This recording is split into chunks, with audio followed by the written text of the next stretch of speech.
வணக்கம். இப்பதிவினை முதற்தடவை பார்ப்பவர்கள் சப்ஸ்கிரைப் பண்ணி பார்க்கும்படி தயவுடன் கேட்டுக்கொள்கிறேன். தத்துவங்கள். எண்ணங்கள் இருந்தால்தான் அந்த வானவில்லுக்கே அழகு.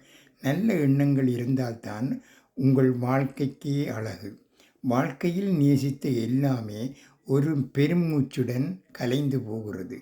துரோகம் என்பது இருளின் தூளன். அது ஒரு நாள் உண்மையின் ஒளியால் அழிக்கப்படும். நல்ல சிந்தனை நல்ல முடிவுகளை உருவாக்கும். பக்குவம் என்பது காயப்படுத்தியவர்களை காயப்படுத்த வாய்ப்பிலிருந்தும் காயப்படுத்தாமல் கடந்து செல்வதே.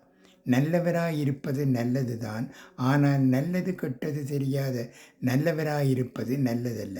விலகிய பிறகு விளக்கங்கள் எதற்கு? வேண்டாம் என்ற பிறகு விவாதங்கள் எதற்கு? போதனையிலும் கிடைக்காத ஞானம் வேதனையில் கிடைக்கும் சில நேரங்களில். நன்றி, வணக்கம்.